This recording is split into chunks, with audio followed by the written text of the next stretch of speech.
I'm going to go ahead and get started today. Hi, everyone, and thank you for joining us for today's webinar, Managing Wild and Scenic Rivers. This is the first of 6 webinars in the Wild and Scenic webinar series. My name is Angie Furman, and I'm the River Training Center Coordinator for River Management Society. River Management Society, we're an organization, we're the nation's premier network connecting those who work on and for rivers with their river professional peers. So our members include river managers, outfitters and guides, rangers, planners and landscape architects, fluvial geomorphologists, environmental lawyers and policymakers, students, professors, researchers, authors, and more. If you're not a member, I encourage you to visit our website, river-management.org, to see the benefits of being a member, as we have membership levels for everyone out there. So before we get started today, first I'd like to let you know that today's webinar is being recorded and will be available in a few days on the River Management Society video channel available on our website. Also, today's material tracks with information found in Module 7 of the Wild and Scenic Rivers course of study. This is a free and self-directed learning that can be accessed on rivers.gov. If you go to the Resources tab and then click on WSR Training Modules, you'll be able to access the self-directed training. There's also a link to this Wild and Scenic Rivers course of study on the handout for today's webinar. Lastly, if you have any questions during today's presentation, we encourage you to ask them in the question and answer box. We're going to be taking some breaks throughout the presentation to answer them, and we also have some time set aside at the end to answer any questions that we might not get to during the presentations. Without further ado, I'd like to introduce today's presenters. We're joined by Colter Pence, the Wilderness, Wild and Scenic Rivers and Trails Program Manager for the Flathead National Forest, and Kai Allen, the Outdoor Recreation Planner for the Medford District of the Bureau of Land Management. I'm now going to pass it over to Kai. Hi, everybody. Thanks for joining us today, and fantastic to see you all. Just give me a second here and we'll launch right into an introduction and into the webinar. So thanks again, everybody, for attending today. This webinar is intended to help resource managers ensure that designated wild and scenic rivers are managed to protect and enhance their values and to promote stewardship of these river values to accomplish the purposes of the Wild and Scenic Rivers Act. And also, a topic of the webinar today is to talk about cooperative stewardship, the importance of cooperative stewardship on wild and scenic rivers.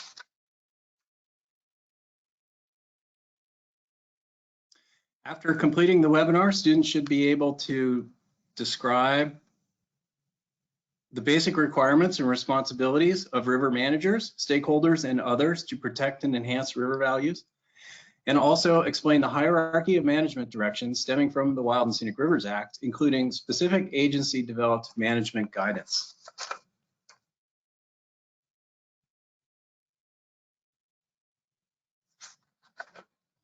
This webinar will cover management responsibilities for managing your wild and scenic river or helping to steward a wild and scenic river. We'll talk about law, regulation, and policy. We're going to discuss how to protect river values, the importance of protecting river values, and the framework that comes from Section 10 of the Act about river values. We will be discussing other provisions of the Act that are applicable to managing a wild and scenic river. And we're going to cover stewardship, leaving time at the end for some questions and answers that you might have, and a forum to talk about issues that you may encounter on your river, or questions that you may have for Colter and I about wild and scenic rivers management.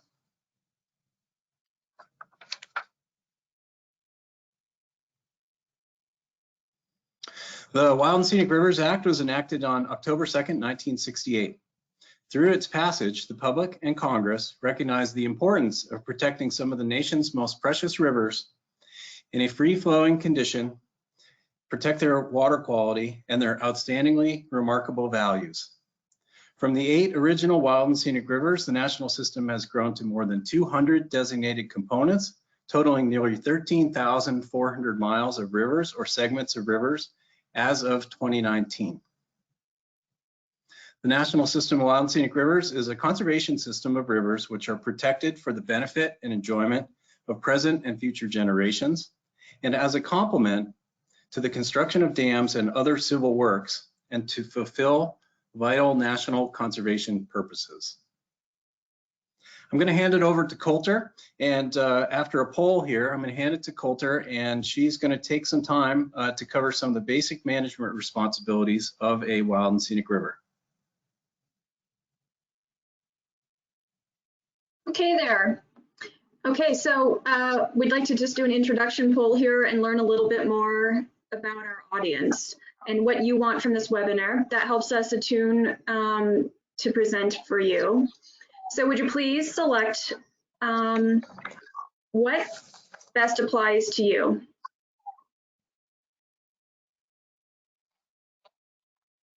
We'll give it a minute here to see how the replies come in.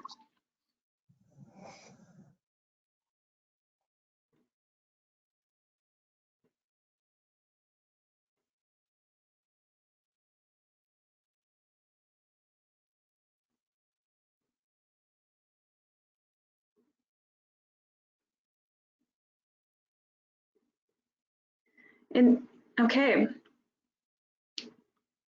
looks like the majority of our users are familiar with wild and scenic rivers, and it's time for them to tune up on their knowledge. So maybe this is a refresher or wanting to think a little further about certain topics. And there's a few new people here getting ready to orient, and we've got a few people here that are here for the cool river photos, and I think you'll be impressed. There are some great ones here. Doesn't look like there were any others that were in the question box, so that's nice to see. Okay, thank you for replying here. We'll have a few more quick polls like that later on. So let's go on to our first module here. And I'm wondering, Angie, if you can advance the slide from this point. Yeah, I'm closing out the poll here. Let's see. Oh, okay, in this moment, I do see someone put in a other answer there. Looks like Ashley, graduate student interested in working on or with wild and scenic rivers. Okay, thank you for sharing that. All right. Okay, thank you. Well, we're going to work on the first module here in our management responsibilities. We're going to focus on the responsibilities part here. And in this first module, we're going to talk about the intent of the Wild and Scenic Rivers Act and share the roles and responsibilities of federal land managers and others like partners, the responsibility we all have to protect and enhance the values of rivers added to the national system by Congress.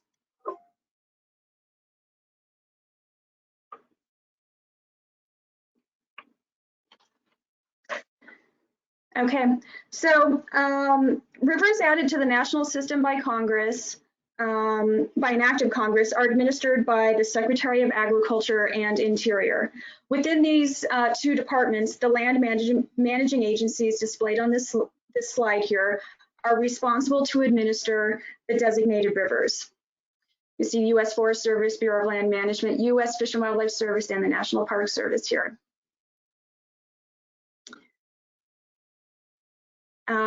But also, designated wild and scenic rivers includes a subset in the national system, wild and scenic rivers that are called partnership rivers, and that's like partnership rivers with a capital P and a capital R.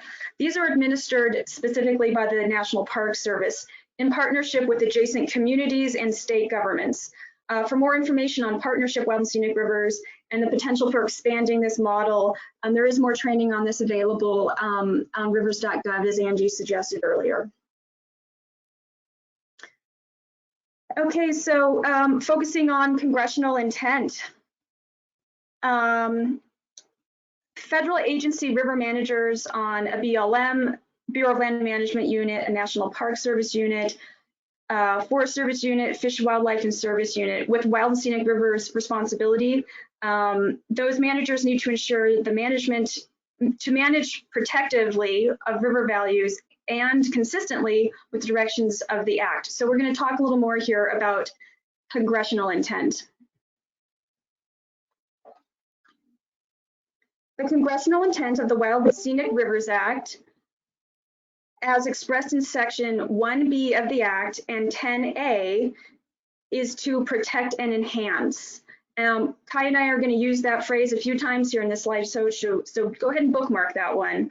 It's to protect and enhance the threefold purposes for which rivers are added to the national system.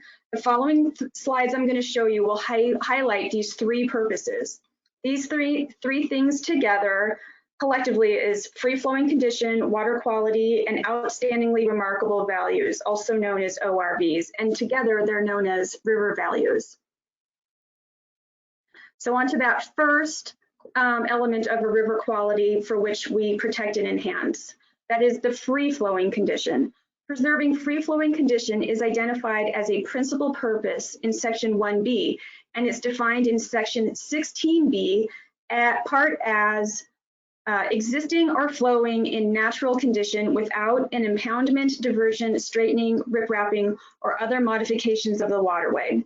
Importantly, rivers with low dams, diversion works, and other minor structures are not precluded from an addition to the national system, so long as future such proposals for those low dams and diversions are not constructed or authorized at that point.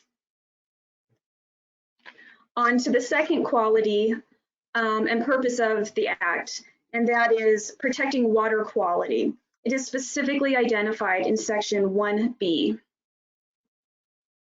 And to the third purpose, this is protecting the outstandingly remarkable values for present and future generations, and it's directed in Section 1B.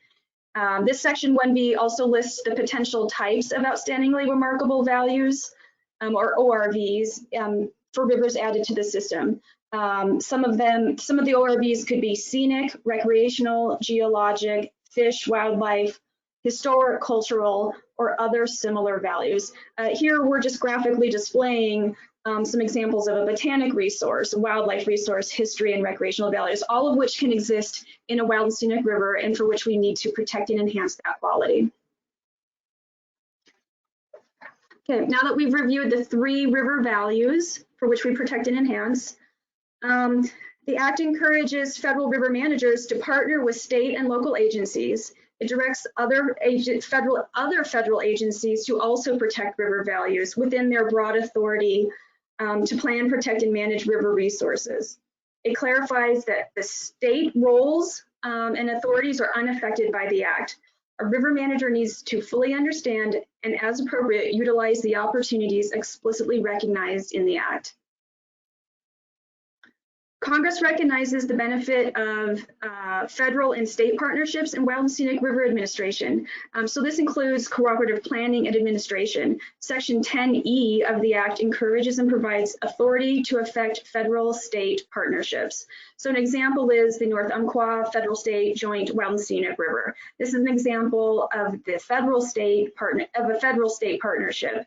And this is a cover page of their CRMP, which was jointly developed between the federal agencies and the state of Oregon. The Lower Deschutes Wild and Scenic River is another example out there. Okay, for more to that congressional intent, Section 11B1 of the Wild and Scenic Rivers Act, it says it may be applied to states and landowners, private organizations, and individuals. And in my notes here, I've underlined maybe, as in it could be. It doesn't have to be. This authority applies to projects, activities on non-federal lands within and approximate to a wild and scenic river corridor, meaning to say, if you're outside of the river corridor, this authority isn't applicable. It needs to be within the river corridor.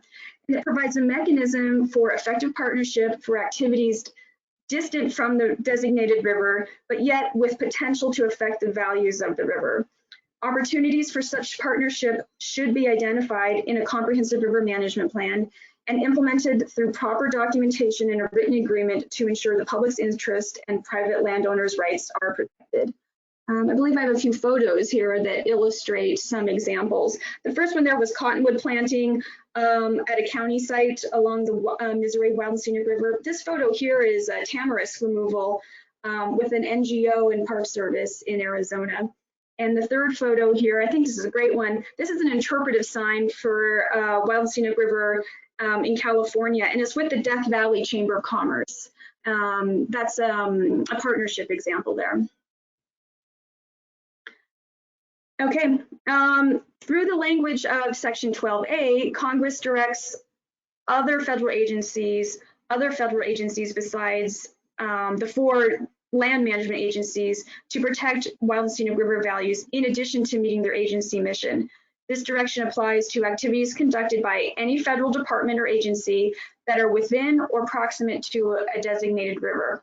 We'll give you some examples in the next slide here, but the photos I'm going to show you on this slide here are examples of a bridge construction that's presumably operated by a federal agency, highway improvement, a fisheries project, all of which federal agencies were involved with.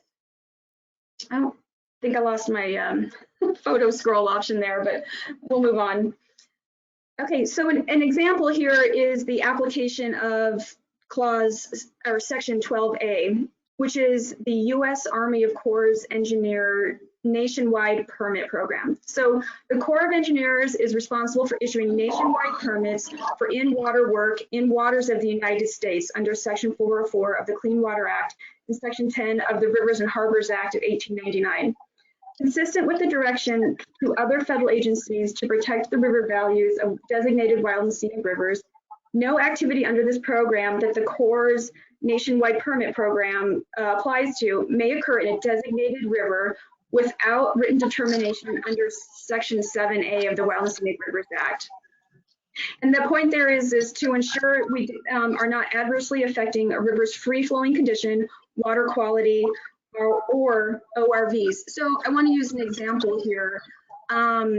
In my area, on the Three Forks of the Flathead, we have a railroad adjacent to the river, and they recently wanted to do some riprapping within the river corridor, and they were required to obtain one of these national permits. And so we worked with the Army Corps, the Forest, worked with the Army Corps to work through the Section 7 process to authorize them to do the riprapping project, but also protecting and enhancing the river values. So that's one example. I think we could come up with some more here later on if we want to talk more examples. Okay, language in this section 12C directs river administering agencies to cooperate with the Environmental Protection Agency and state water quality agencies to address water quality concerns in designated rivers. Cooperation requires active participation by the river administering agency in evaluation of existing water quality, identification of limitations, and the development of the often long-term strategies necessary to address water quality related problems. For example, a joint federal water state quality plan was developed for the Upper Deschutes Wild and Scenic River to facilitate consistent data collection and coordinated actions to address water quality issues there. Section 13 of the Wild and Scenic Rivers Act, again, which is an expression of Congress's intent, clarifies that the jurisdiction and responsibilities of states remain unaffected by wild and scenic river designation. This provides specific direction regarding fish and wildlife regulation, processing of water rights claims, interstate compacts, and the navigable waters of ownership. Yes, there were partnership opportunities, but the jurisdiction and responsibilities of states remains unaffected. So here is an example of the state's jurisdiction remaining intact for Wild and Scenic River, but with a partnership opportunity. So for example, the Sandy Wild and Scenic River in Oregon. There is detailed guidance for protecting and enhancing the outstandingly remarkable fisheries value, and is provided in the Comprehensive River Management Plan. Actions listed in the CRMP include recommending to the State Fish and Wildlife Agency with an emphasis on rehabilitation and improved production of native salmonids and identifying cooperative approaches. The state of Oregon retains jurisdiction over the fisheries, but the federal administering agency recommends cooperation with the state. Okay, so we're at the summary of the first module here. With the passage of the Wild and Scenic Rivers Act in 1986, it reframed the management of rivers to include to develop and include a national system to protect their free-flowing condition, water quality, and outstandingly remarkable values. The federal river administering agencies are responsible to achieve these three purposes in partnership with other agencies, state and local governments, and many other stakeholders who care about the river. Okay, we're going to do a poll here. And if you would please select which of these three multi-choice answers you think is the correct one. We'll have Angie launch the poll. And I'll read the question while you guys are thinking about it and answering. The Wild and Scenic Rivers Act encourages partnership with others to protect and enhance river values. Which entities are specifically identified in various sections of the Act?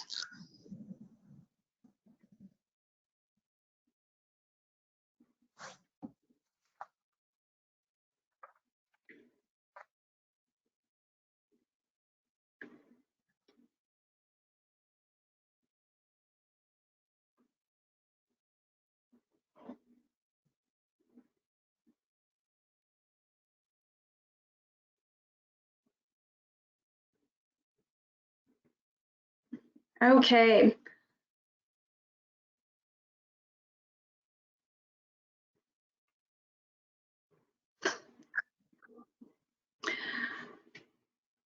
Looks like we have our results in, and the answer is D, which is the last one. And if I'm seeing my screen correctly, it doesn't look like people actually selected that one. And so I'll clarify for you. Congress recognized the benefits of collaborating with states, agencies, and local governments in development and implementation of a CRMP, Comprehensive River Management Plan. The Act also broadly authorized includes broad authority in Section 10B1 to provide technical and limited financial assistance to others, such as landowners, private organizations, and individuals. And Section 12C, the river managers are encouraged to cooperate with Environmental Protection Agency and state water quality agencies to protect the water quality of designated rivers. So just tuck away, I think the missing part there was people overlooked the EPA is also named in the Wild and Scenic River Act. Okay, I'm going to turn it over to Kai to present on law, policy, and regulation.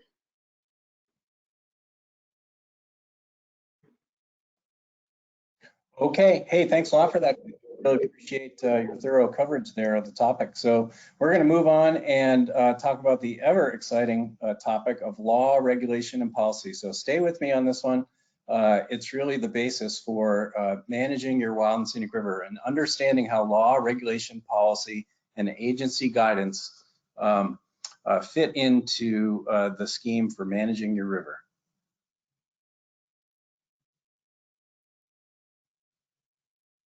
As a river manager, you're going to want to know how to apply the hierarchy of agency direction associated with managing the river consistent with its legal and technical requirements. An understanding of this hierarchy will help guide your decision-making in a variety of situations that always come up on rivers. The hierarchy of direction for complying with the Wild and Scenic Rivers Act is similar to other laws passed by Congress. You can think of it as a hierarchy in some ways, as an inverted pyramid. So on top are the laws, of course, including the Wild and Scenic Rivers Act, which federal agencies are required to follow. The federal laws can only be changed by Congress. Next up under the law are regulations, and regulations are subsequently developed at the department level or by a federal agency through a public rulemaking process to comply with one or more portions of a law. The final regulations are incorporated in what's called the Code of Federal Regulations, or the CFRs. You may have encountered that before, and may only be changed through another cycle of administrative rulemaking procedures. So while regulations have a slightly less force than law, they generally have more force of law than agency policy and direction, which may or may not have gone through a similar rulemaking process. So agency policy comes underneath regulation. Law and any other relevant regulation will form the basis of individual agency policy. And then lastly are agency plans and other guidance, such as the Interagency Wild and Scenic Rivers Coordinating Council products, your Land and Resources Management Plan, or your Comprehensive River Management Plan. So we imagine law, regulation, and policy as flowing through a funnel from the highest order of direction, the law, which applies to every federal agency who manages wild and scenic rivers. The next highest order of direction is regulation, which generally applies to multiple federal departments, one department, or simply an agency. And then finally in the hierarchy is specific agency policy and direction and other guidance, which characterizes how we manage wild and scenic rivers.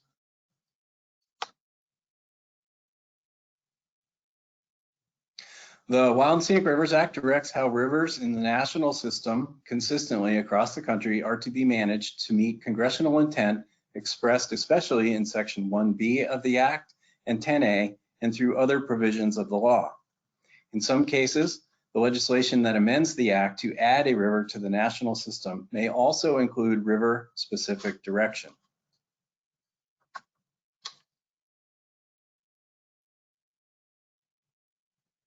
And so, for example, Congress provided direction for cooperative management of a designated river and recognized a comprehensive river management plan that had been developed during the study process of this river for the Farmington Wild and Scenic River located in Massachusetts. This is a National Park Service, what's called a partnership river. And so on partnership rivers, the communities and the partners and the stewards, they created the comprehensive river management plan before Congress designated the river. And so in the specific legislation, Congress said, hey, we want you to adhere to this jointly developed comprehensive river management plan for the Farmington Wild and Scenic River.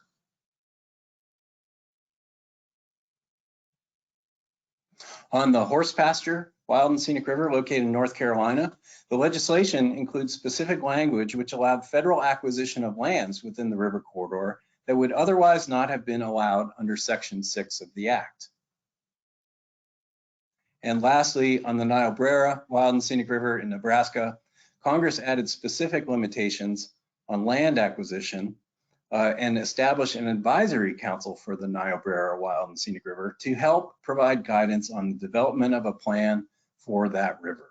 So it's very important that you look at the establishing legislation for your Wild and Scenic River and see if there are any special provisions. So for example, on the Rogue Wild and Scenic River where I work, the legislation which developed, which created the Wild Rogue Wilderness, it specifically says in the Wilderness Act legislation for the Wild Rogue Wilderness that the Wild and Scenic River will be managed under the Wild and Scenic Rivers Act and not the Wilderness Act. So again, it's very important that you have some understanding and you go and find the legislation, the designating legislation for your river, and check out and see if there's any special provisions. Other federal laws may apply within your Wild and Scenic River corridor. So the river manager should be familiar with complementary laws such as the Clean Water Act, the Endangered Species Act, the Archaeological Resources Protection Act, or the National Historic Preservation Act, NEPA, of course, the National Environmental Policy Act, as well as other laws applicable to your agency. So the Wilderness Act, or for the BLM, for example, FLPMA, the Federal Land Policy Act.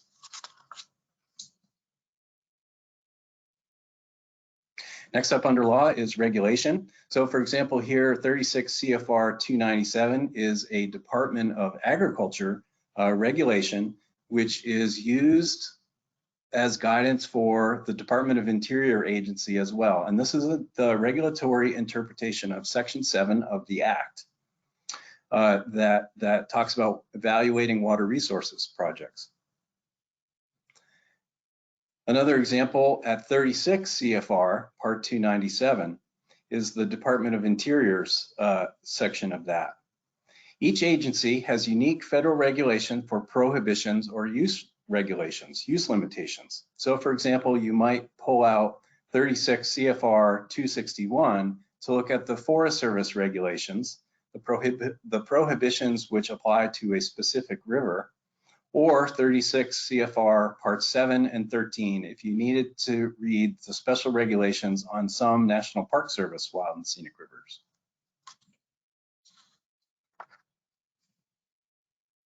Next up under law and regulation is each of the 4 federal river managing agencies has policy and guidance that provides additional interpretation of the act. And so here on the screen, you'll see the 4 different federal agencies where their manual and agency direction is. So for example, in the Bureau of Land Management, we have 6400 manual is our guidance on wild and scenic rivers.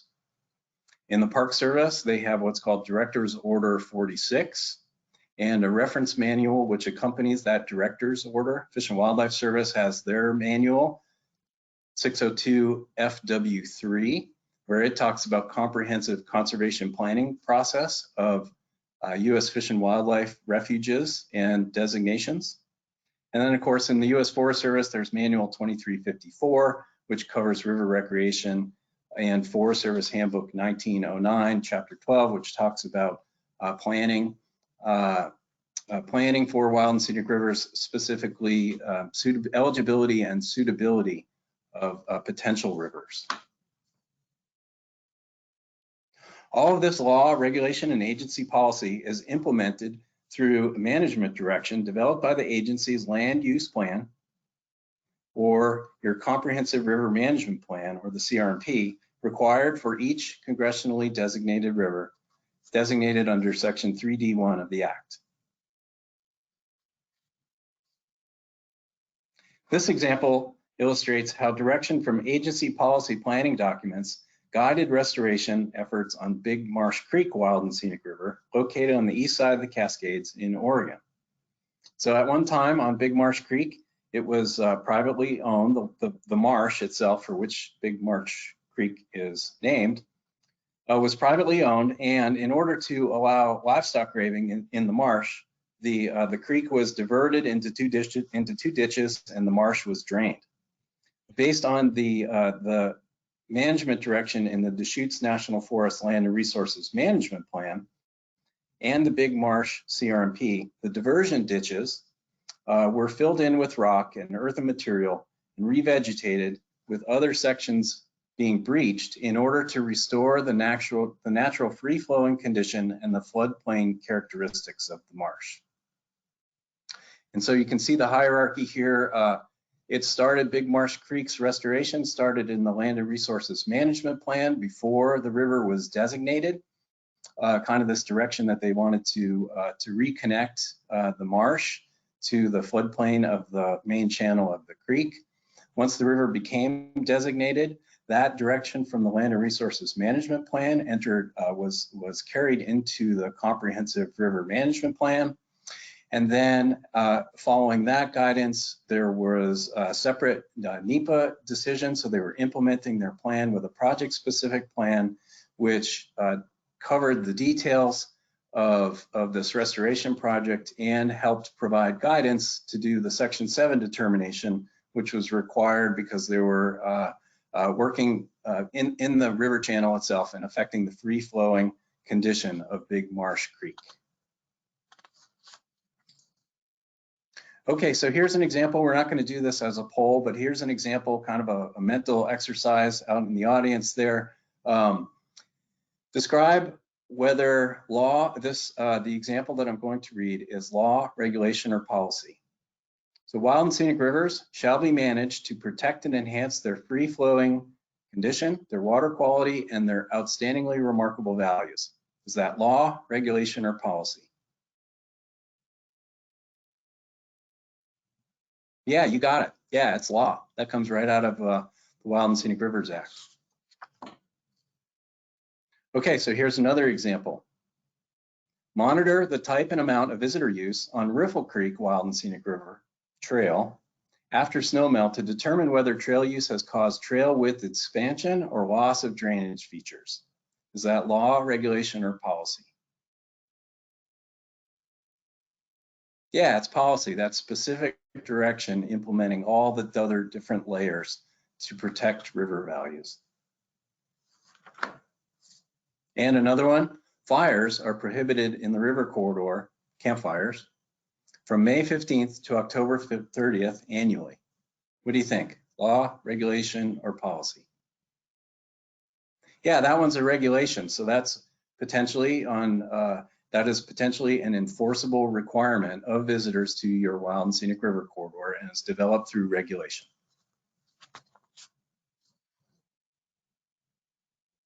So aside from law, regulation, and policy, we have other guidance that's very important in making decisions about how you manage your wild and scenic river. You should be familiar with that guidance. So consider, for example, what are called the interagency guidelines, which were developed by the Secretaries of the Interior and Agriculture in 1982 for the study and management of designated rivers, and the many technical reports that are generated from the Interagency Wild and Scenic Rivers Coordinating Council. River manager should also be aware of existing agreements with cooperative partners or state and local entities. These are other components that may help drive your decision-making process. In 1982, the Secretary of Interior and Agriculture published guidelines for the study of potential wild and scenic rivers and management of designated rivers. These are fully titled as the Departments of Interior and Agriculture Interagency Guidelines for Eligibility, Classification, and Management of River Areas, commonly referred to as the Secretary's Guidelines. This guidance has not been updated to reflect the 1986 amendments to the law. We'll go into that a little bit later, the 1986 amendments to the Wild and Scenic Rivers Act to provide direction on what's required in a comprehensive river management plan. However, the guidelines are still quite relevant. For example, they provide the working definition that we still use in river management related to the interpretation of the protect and enhance standard, and the guidelines interpret that protect and enhance mandate as a non-degradation and enhancement policy. It's a non-degradation and enhancement of the outstandingly remarkable values. And the interagency guidelines have been referenced in courts and a variety of different litigation on wild and scenic river, and so they still have a lot of value. And just recently in an important case, the court referenced the guidelines related to the definition of user capacity on the Merced Wild and Scenic River.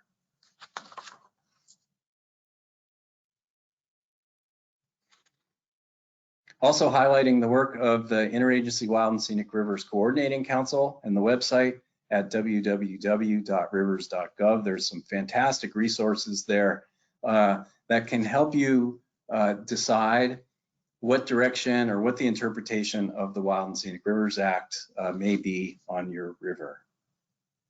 For example, the evaluation procedures outlined in the Council's technical report, Wild and Scenic Rivers Act, Section 7, have been incorporated into agency manual and handbook direction.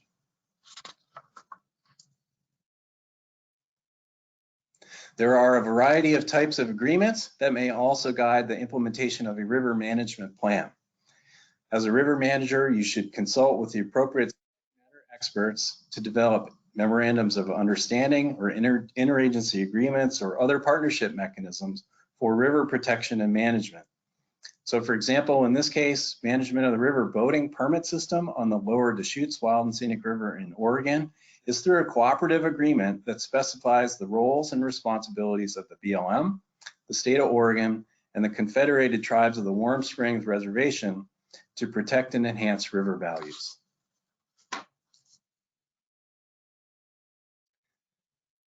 So in closing, this is the model for this hierarchy, this decision hierarchy on your wild and scenic river: law, regulation, agency policy, other guidance, including the interagency guidelines, council guidance, interagency agreement, And you'll see that the model added a couple arrows here because it cycles. So you go around and kind of reference all these different aspects as you're applying it to a management problem on your river.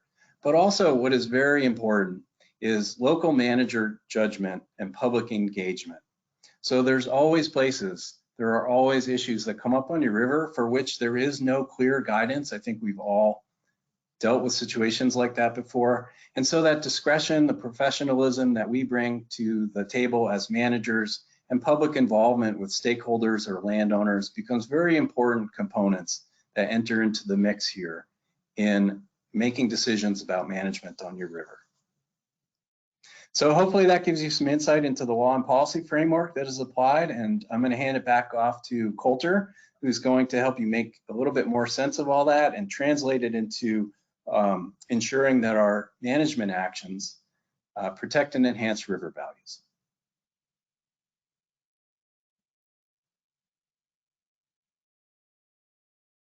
Okay,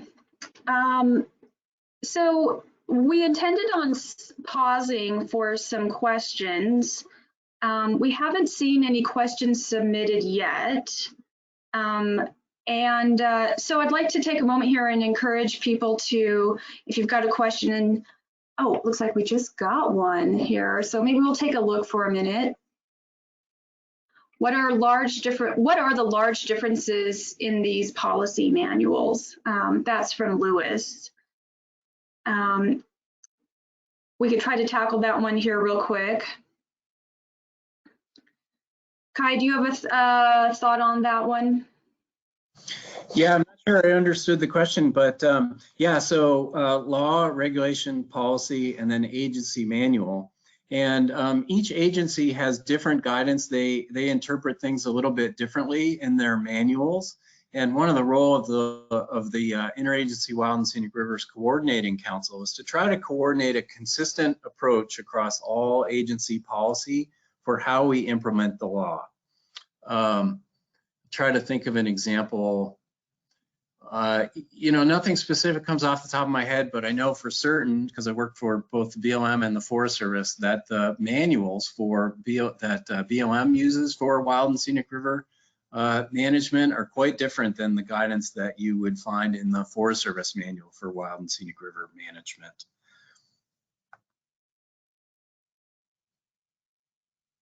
Okay. And then we have a question here that says, where is no fire regulations found? I'm going to pause for a second here. Kai, did you talk about fire regulation earlier? Otherwise, I think we might hold on that and ask for a clarification. Give us like reframe that question for us so we can try to answer it. Yeah, so river should have regulations. I'm sure it has some kind of visitor regulations, for example. And depending on which agency you're in, how those regulations are actually structured, like which regulations are actually available to you to be able to use on your specific river or say in your region, if you're with the Forest Service. Comes from a national level regulation. So there's several tiers of regulations, but like fire restrictions are local regulations. Okay, I think that clarified for that question. Thank you, Kai. So with that, I'm going to move us on to our third of 4 modules here, and we'll talk about protecting river values. But go ahead and put in some questions there as you think of them so that we can try to answer those at the end of sections. So with that, we'll continue with protecting river values. With a better understanding of the different levels and different types of direction for designating a river, for a designated river, we will now focus on the concept of river values, specifically those 3 things: the free-flowing condition, water quality, and outstandingly remarkable values. We talked earlier about how to protect and enhance these 3 things for the purposes of the Wild and Scenic Rivers Act. Now we're going to learn about the importance of knowing baseline and current conditions of these 3 things. We're also going to talk about a situation where a comprehensive river management plan has not yet been completed for a river, and there's more needed information for these three things.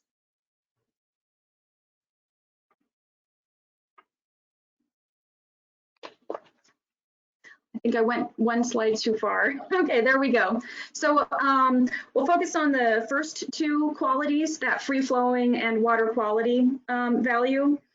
In section 1B of the Act, free flowing condition and water quality are specifically identified as values for which all rivers are added to the national system. It's important to identify and describe their condition at the time of designation, as it's an important first step in monitoring the effectiveness of management practices in meeting the non-degradation and enhancement policy of the Wild and Scenic Rivers Act. In addition to those two first parts of the river values, free flowing and water quality, we're going to talk about outstandingly remarkable values. A detailed description of a river's ORV is needed for managers and partners to reference.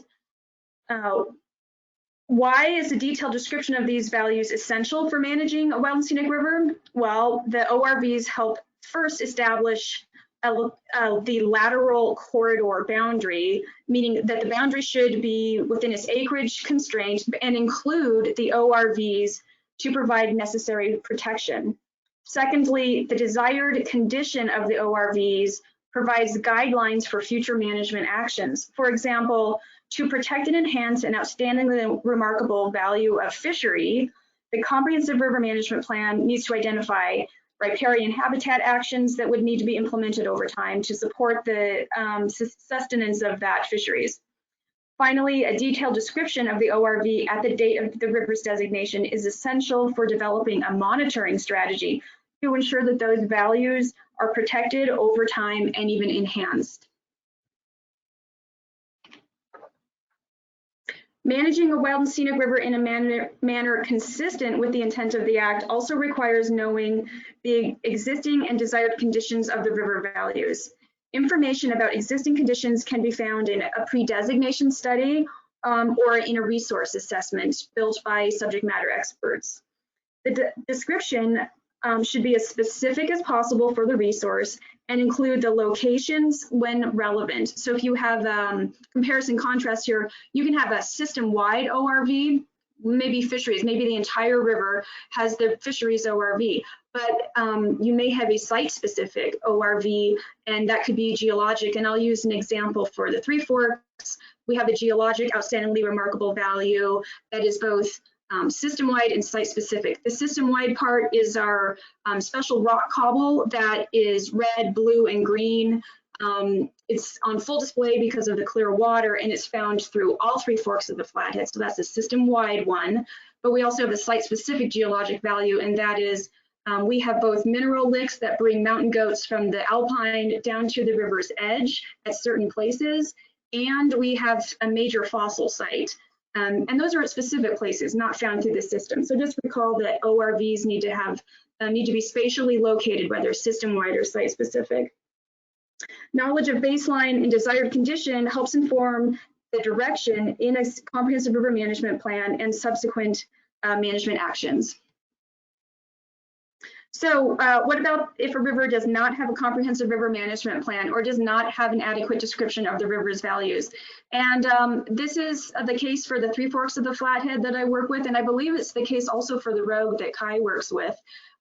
We both have old rivers that were designated before the requirement for a comprehensive river management plan. And in the Flathead's case, we have a river management plan that does not have all of the pieces needed for a comprehensive river management plan. We are working on updating our plan to make sure it has all of those pieces. So this is not uncommon across the system. Anyways, so management actions, though, even if you do not have a full CRMP, we still need to make sure that management actions don't compromise those river values. So the minimum information needs to be gathered about a proposed management direction or to evaluate management actions proposed with as much of a detailed description of the river values that can be gathered. This information could be found again in a pre-designation study, or it may be necessary to identify or validate ORVs. And in the case of the Flathead system, no, our original river plan did not specifically identify ORVs. And 2010 and 2013, we gathered subject matter experts on the river values in our area and made an assessment, a resource assessment on which ones met the criteria for outstandingly and remarkable. We now have that to rely on as we're working on our comprehensive river management plan, and we use that resource assessment to evaluate management actions now. There are limitations in evaluating a management action and making a decision under NEPA without this type of resource assessment. So it's important to try to gather that. Okay, so with knowledge of the river values, that baseline condition, etc., it's appropriate to focus on the broad legal direction of the Act, the purpose and the intent of the Wild and Scenic Rivers Act. In the following 3 slides, I'm going to expand on this here, but here are the 3 ways the Wild and Scenic Rivers Act gives direction to protect river values: protecting and enhancing, administering and the classification, and preserving the free-flowing condition. The Act itself provides specific direction to protect and enhance river values, those 3 things: free-flowing, water quality, ORVs, in Section 10. To achieve this policy, the river administering agency must document the baseline resource conditions of those things and monitor changes of those things. Existing uses on federal lands may continue where they do not conflict with river protection. So an example could be where it's appropriate, vegetation management could occur, so long as it does not degrade, and it could, and even we would want it to enhance the river values. Importantly, the existing other uses, they're not grandfathered in an absence of finding that they do not degrade river values. We need to look at each proposal case by case. Any adverse impacts or conflicting degrading use occurring at the date of designation and potential future threats to the values made explicit on Section 1B of the federal and non-federal lands may be identified in a comprehensive river management plan with appropriate strategies detailed for their resolution. So here's an example of what I'm talking about. The CRMP for the Merced River, Wild and Scenic River in California, includes a variety of ways in which the National Park Service will protect and enhance the river values. A few examples include planning to remove sections of existing riprap, adding culverts to improve hydrologic connectivity, reducing riverbank trampling and erosion by directing river access to resilient sandy beaches and sandbars. It suggests using boardwalks to direct and manage visitor use as well. These things were identified as threats to the river values and identified solutions and strategies to get resolution. This is an example of how the 10A clause for non-degradation and enhancement works. And here's another example of how river managers are protecting and enhancing river values consistent with the 10A clause. We offer the direction developed specific to the visitor use management for the river management plan for the Metolius Wild and Scenic River in Oregon. In that plan, direction to protect and restore aquatic and riparian habitat is provided for developed and dispersed recreation and trail and road use.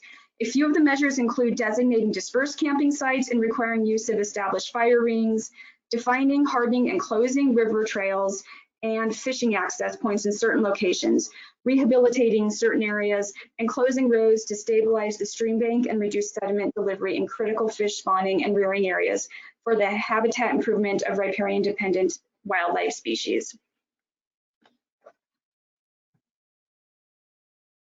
Okay, so we'll do an exercise here where you can act as a river manager and determine the best approach for an important part of the desired recreation experience on the North Umpqua Wild and Scenic River in Oregon. Please consider the following brief scenario and choose what you think is the best answer. Okay, so here's the scenario. The North Umpqua is renowned for its fly fishing and whitewater boating experiences. Both of these activities contribute substantially to finding recreation is an ORV, outstandingly remarkable value of this river. During the summertime, Whitewater boaters disrupt the fly fishing opportunity and reduce anglers' experience and fishing success. So what actions would you take as a river management manager to address this user conflict? There are 4 options here, A, B, C, and D. Which one do you think would help best address the user conflict in this situation? Can you please make a mental note of which one you would select? And then I'm going to tell you what they did do on the North Umpqua here in a minute. I'm kind of scanning to see which one here I personally am going to choose. I hope Kai has chosen his as well. And with that, it was the managers on the North Umpqua, they chose B, establish a voluntary temporal and spatial guidelines to ensure that the desired fly fishing and whitewater boating experience is protected. So here's what this looked like on the ground in practice. To visitors, the voluntary guidelines, which have been in place since 1978, ask boaters to avoid floating from July to October from 6 p.m. to 10 a.m., the period when the greatest potential to overlap between rafting and fishing is moderate to heavy. Boaters are also asked to avoid boating one particular segment for its entirety, July 15th to October 31st. This voluntary closure provides fly fishing opportunities to anglers who come from all over the world to catch elusive summer steelhead. Information about the voluntary closure and suggestions to encourage floater and angler courtesy is widely disseminated through managerial presence, rangers, information, signage on the river, and a popular Wild and Scenic Rivers user guide.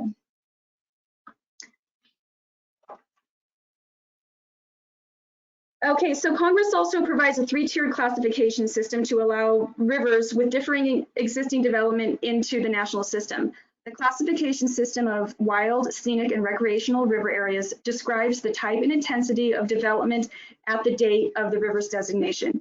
It may be administered in a class, defining the river's initial landscape and character, though throughout the development of the CRMP, establishing standards relative to future in-corridor use. The intent of the Act to protect and enhance river values and preserve a river's free-flowing condition applies equally to these 3 classifications. In addition to the important non-degradation and enhancement policy and direction to administer each river within its classification or classifications, we will now focus on the 3rd way the Wild and Scenic Rivers Act provides direction to protect river values. Congress expressed its clear intent in Section 7A to protect the free-flowing condition of wild and scenic rivers, and it places restrictions on hydropower and other water resource projects within a wild and scenic river. So what is a water resource project? Well, visually, there's some examples here for you. A water resource project is either some or all of a hydropower project licensed or exempted by the Federal Energy Regulatory Commission under Part 1 of the Federal Power Act, or any federally assisted construction that would affect the free-flowing characteristics as defined in 16B of the Wild and Scenic Rivers Act. Practically speaking, this means activities proposed below the high water mark of the river. So we see a bridge here with abutments that are below the high water mark. We see a access site, and maybe the proposal there is to develop the facility there more below the high water mark. And then we see a dam here as well. These are all water resource types of projects. The river administering agency is responsible for evaluating the potential effects of any proposed water resource project and making a determination under an appropriate standard. A water resource project could occur as a result of an agency proposing an action identified in a comprehensive river management plan to enhance river values, such as fisheries habitat improvement project, or proponent-based projects such as a bridge replacement project.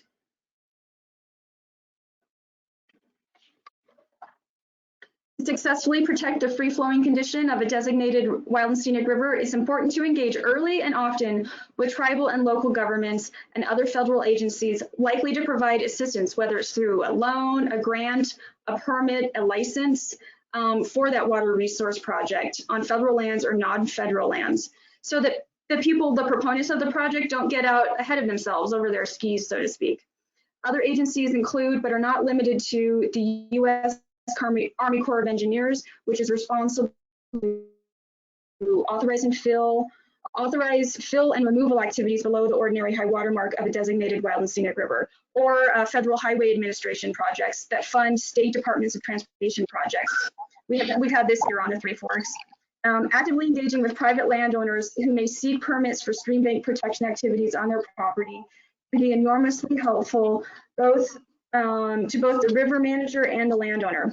The guide for riverfront property owners was developed by the Interagency Wild and Scenic River Council Coordinating Council and is available on the council website. And that's the brochure that's vertical right there. This is a landowner-focused brochure and helps explain 7A to landowners. Okay, summary for protecting river values. The content in this section underscores the importance of knowing the baseline and current conditions of river values so as to apply the broad policy protections of the Act. Specifically, the river manager is responsible to administer each river or river segment in its classification. They're responsible to protect and enhance its free-flowing condition, water quality, and outstandingly remarkable values, and to protect these values from any water resource project which could have an adverse effect. Okay, so we have a little poll here to test your knowledge, and I think we'll turn it to Angie here. To meet the non-degradation and enhancement policy of Section 10A, river managers need a detailed description of which river values. Okay, hope everybody's able to put their answers in here. And 81% selected ORVs, water quality, and free-flowing conditions. So success, yes, that's the right answer. Remember those three whole things: you protect and enhance all three of those things. The ORVs, free-flowing condition, and water quality. So with that, I'm going to hand it back to Kai to talk about other provisions and agency guidelines.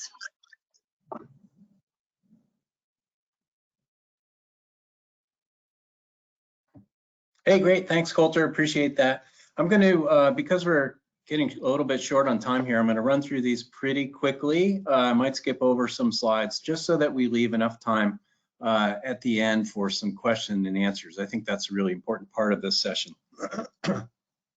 So this next piece is going to cover some of the other provisions of the Act besides Section 10A, Protect and Enhance, Section 2B, and 7A that we talked about. Those really the heart of the Act, and talk about some of the other provisions of the Act. We'll cover comprehensive river management plans, boundaries, establishing corridor boundaries. We'll talk a little bit about Section 6, which covers land acquisition. We'll talk about minerals and mineral withdrawals. These are all different sections of the Act. Easements and right-of-way, including scenic easements, Section 16 of the Act. Federal reserved water rights. All really important aspects of the Act that should be represented in your comprehensive river management plan. And remember, Section 3D1 of the Act outlines the minimum requirements for what is to be included in a comprehensive river management plan. So it must have a scheme for resource protection, development of lands and facilities, user capacities, and consultation with state and local governments and the public.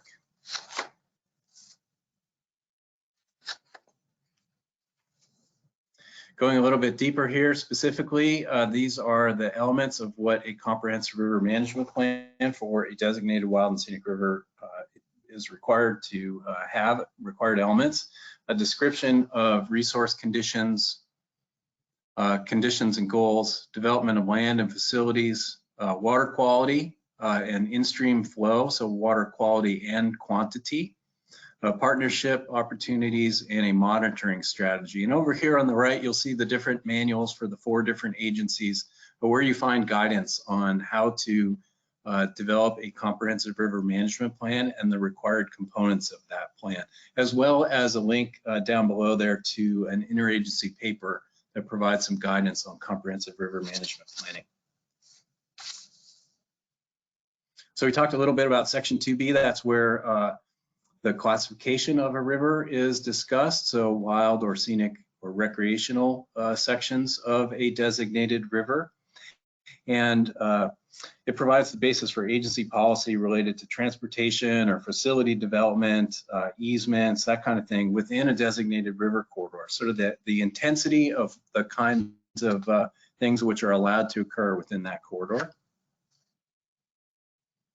In section 3B and 3C is focused on boundaries and how boundaries are to be designated or created, and the process by which final boundaries are made available for public review through the Federal Register. And then each agency also has supplemental guidance on how exactly to determine those boundaries through their cadastral surveying processes. In general, if there is not a CRMP or on a newly designated wild and scenic river, rivers have what's called an interim boundary, a quarter-mile on each side of the river until the final boundary is created. Or in the case of Alaska, it's half-a-mile on each side, and a few rivers down in the lower 48 also have that half-mile wide boundary.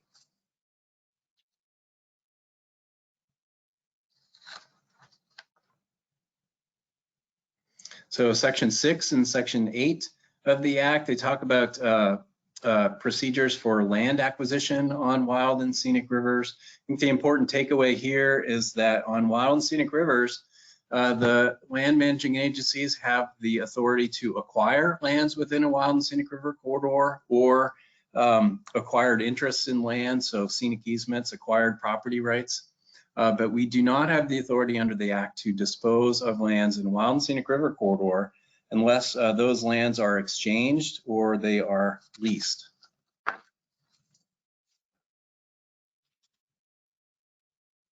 Here again on the North Umpqua Wild and Scenic River, just a little bit north of me here.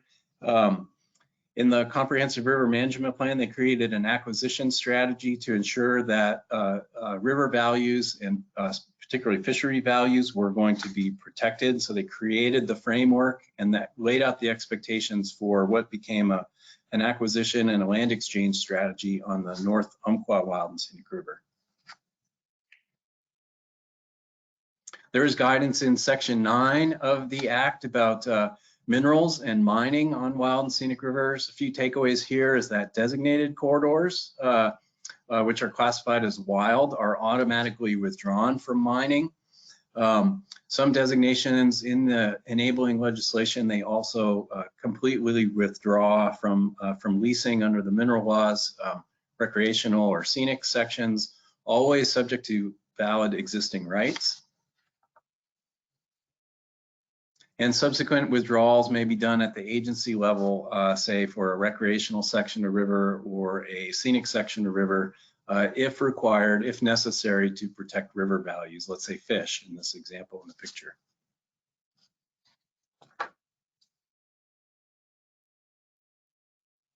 Federally reserved water rights in section 13C is a very important part of the Act.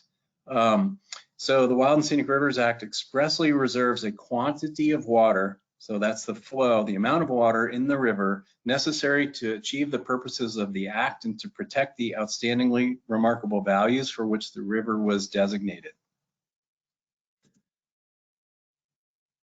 There's a whole number of steps on quantifying that federally reserved water right, how much water is there. The reservation date of that federally reserved water right is the date of designation. So for example, on the Rogue Wild and Scenic River, there is a federally reserved water right that goes back to 1968, which has never been quantified on the Rogue.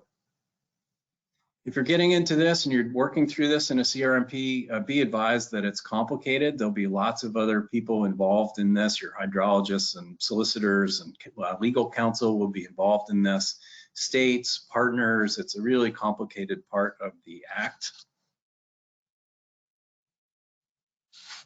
The important thing to remember here is that you, if you're describing your outstandingly remarkable values, say in a comprehensive river management plan, you want to tie those ORVs, those outstanding values of your river, they are tied to and connected to a flow regime in the river.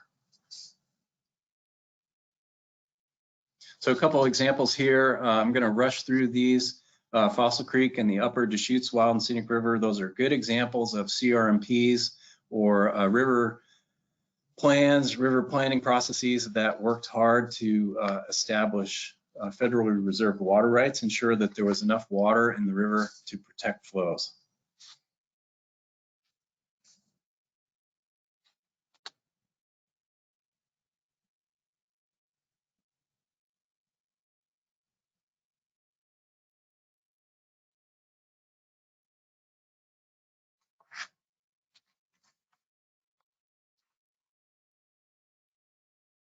So also in the Act, there's a number of all kinds of other considerations that would be included in your CRMP that you need to consider to protect river values. So I'm just going to touch on one here, and that's talking about roads and transportation.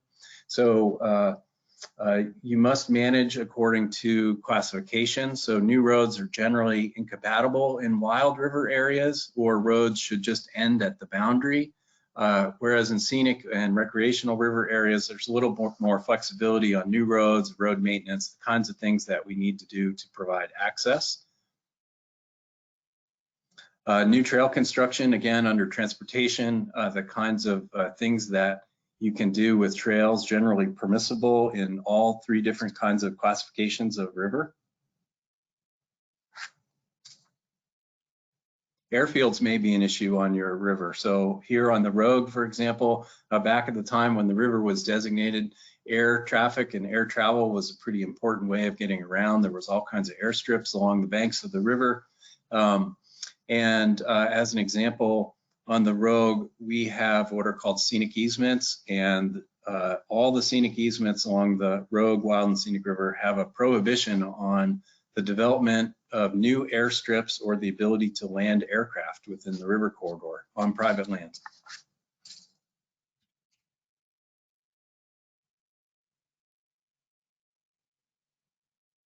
And also on the Oahe has some regulations regarding some guidance in their CRMP regarding aviation.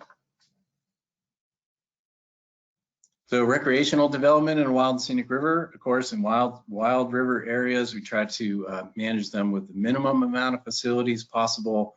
And there's a whole range of different kind of facilities that might be allowed or analyzed within your river corridor.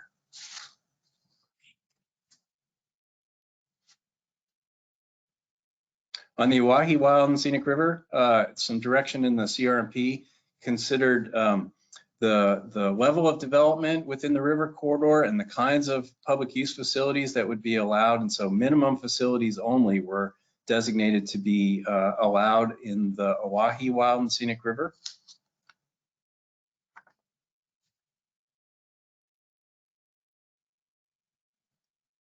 This is a question that often comes up. How do our wildlife and fisheries projects, particularly woody debris, large woody debris projects, are those allowed in wild and scenic rivers? The answer generally is yes. Modification, large woody debris projects to enhance fish habitat are generally allowed, again, depending on classification and to protect river values. So some pictures here of a wild and scenic river. This is the North Fork of the Middle Fork of the Willamette Wild and Scenic River, where they did a big fisheries restoration project here. You see some large woody debris that has been deposited in the river to protect and enhance water quality, but also the fishery.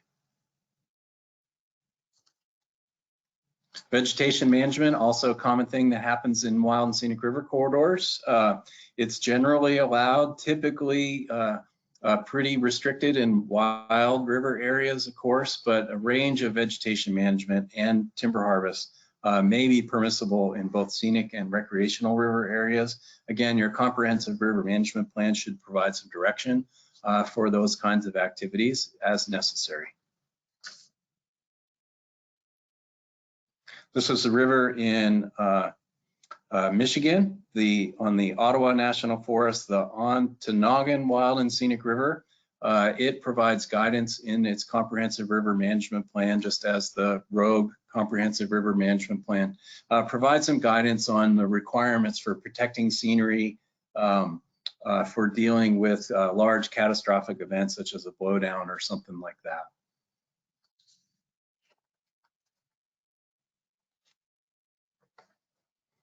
So in this section of training that I just blew through very, very quickly, sorry for running short on time here, but we covered some of the other provisions of the Act that are important to consider and make sure that are in your comprehensive river management plan. And with that, just to leave some time for questions, I'm going to hand it back over to Colter and Angie, and leave some time for question and answers.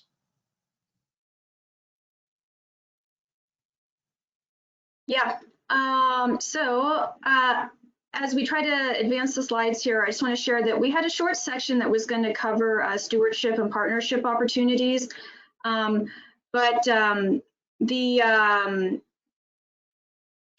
bulk of that is actually going to come up in a future slide or future webinar on partnerships itself. So if you want to learn more, I want to promote the future webinar on partnership. So in conclusion here, for our presentation, being a key player in protecting and enhancing the values of a wild and scenic river in the National Wild and Scenic River System is an amazing opportunity.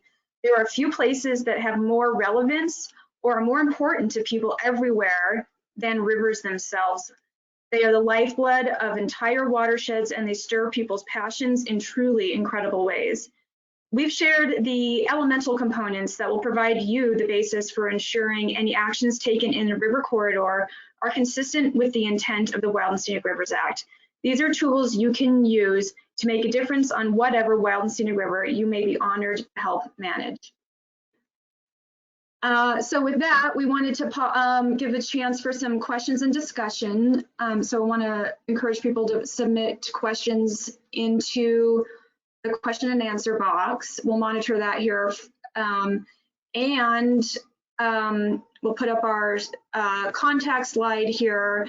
Kai and I wanted to make sure that you guys had access to our email in case you wanted to follow up and have more discussion. We both welcome that.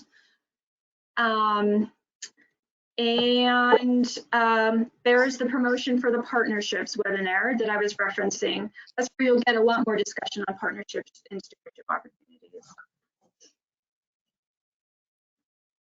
At the moment, I don't see any questions coming in. So we will still stand by.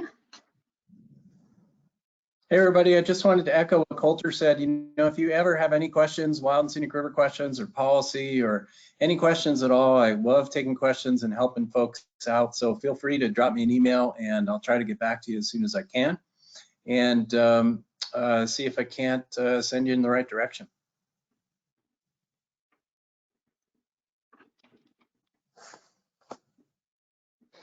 You can also find the contact information for both Colter and Kai listed on the handout for today's session, as well as just some other helpful links and resources. Okay, I see a question here. Can we think of how agencies can collaborate with tribal governments? While Kai processes that question, I would share on the Three Forks of the Flathead, these are the ancestral homes of the Blackfeet and Salish and Kootenai tribes. There's not previously been a lot of consultation with the tribes, and we are engaging them with our comprehensive river management plan process. And one of the particular things that has been recently worked on is an ethnographic history of our area, which that ethnographic history has helped provide us information that helps us determine that the ethnographic, that early history, the prehistory, is one of the outstandingly remarkable values we wish to protect. And so that's something we're talking with the tribes about, is what actions can we take to protect that ethnographic history that exists in our river system. I'll turn it over to Kai to try to answer that question as well. Yeah, I would agree.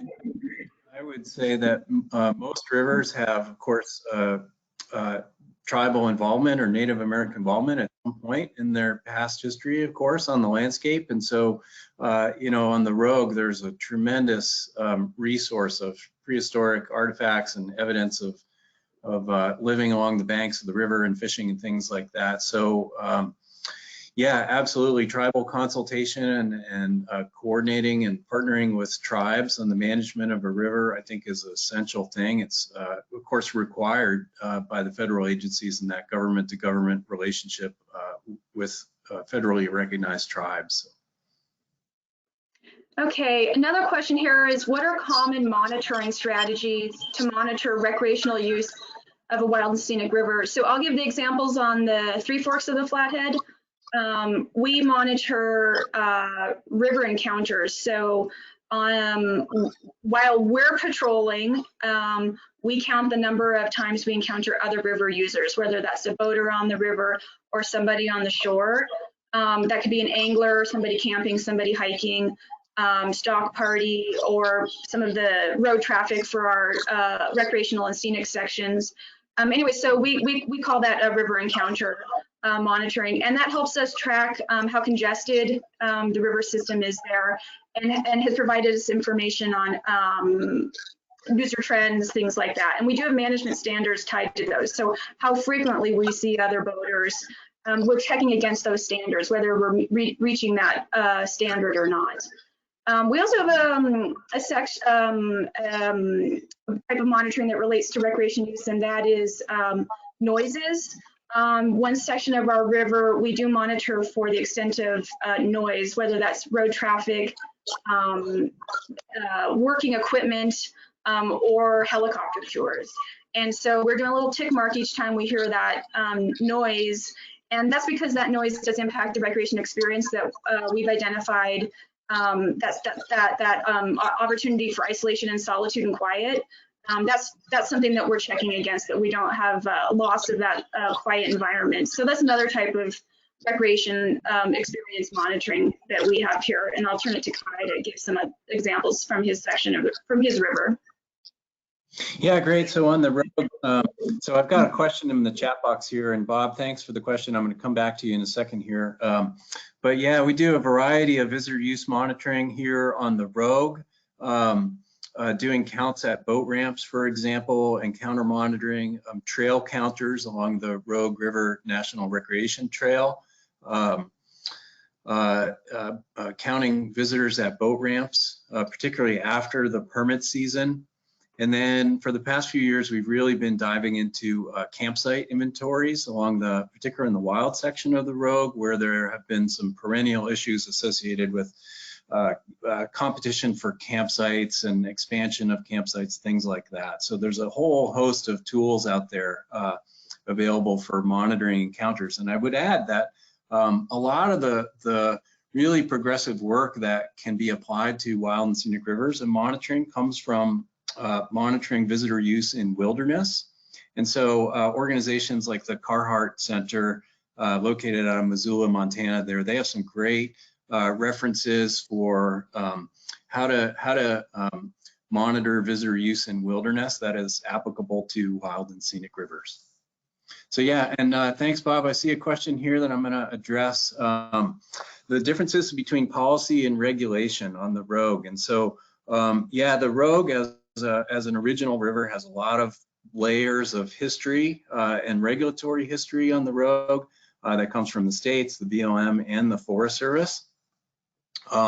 So there is a lot of different layers of regulation. So those are, say, the enforceable regulations, like on the back of your boating permit, if you float the wild section of the river, those are regulations, versus policies, things that you would find, say, in the manual. The BLM 6400 manual is more related to policy, or say our monitoring framework for the river, which came out of one of the environmental impact statements that we administer on the Rogue. So that would be policy, say your monitoring plan. Yeah, hey, I want to cycle back to a couple more resources on monitoring recreation use, but two more resources for you, and that is to consider consulting, and that is the Interagency Visitor Use Management System. It relates to all 4 agencies, and it's like a framework that we can all follow on developing what best to monitor and how to management framework beyond that. So please look that up. And also there is the online class the online Wild and Scenic River series with ProValens, there's a whole section on monitoring.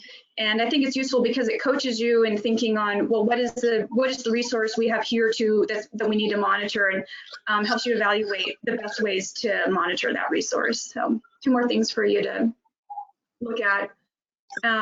We have a question here on section 7, and it might be Angie or who might be the best one to answer this. It says, this person would like to hear a little more about Army Corps getting involved with section 7 and like insights from the Army Corps' participation in section 7 stuff.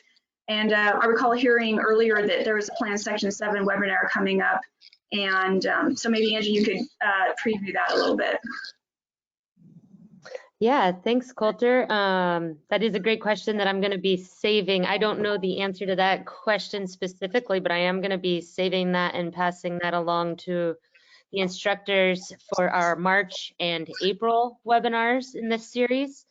And just to remind everyone, next month in February, and I actually believe I had the date wrong on the end of the slide. I think it's February 17th. We're going to be covering partnerships. You can register for that on our website. In March, we're going to be doing an introduction to the Section 7 of the Wild and Scenic Rivers Act. And then in April, we're going to be going a little bit more in depth with Section 7 and a broader NEPA analysis. And then in May, we'll be looking at outstandingly remarkable values. And the final webinar in this series is in June, and that will be steps to address user capacities.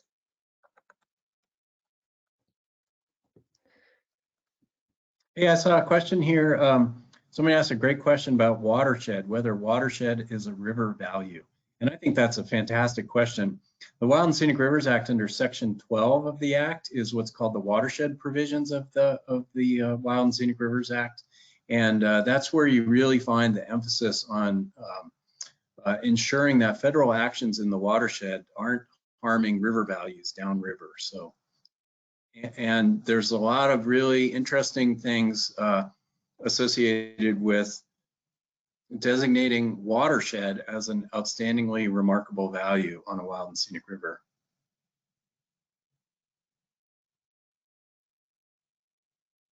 Any other questions on there? Do we have any more time to take any more questions, or how are we doing, Angie? Well, I think it's 12:30, so we should go ahead and wrap it up. There we are with the correct date of our next webinar in the series. Again, apologies for that typo.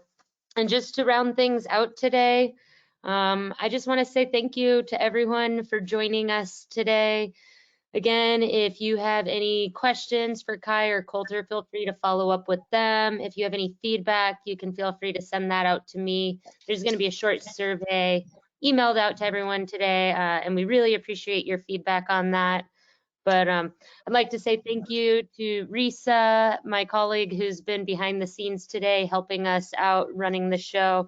And a huge thank you to Kai and Colter for all of their hard work on today's presentation. So thank you, everyone, and have a great rest of your Wednesday. Thanks, everyone. Thanks for joining us. Thank you.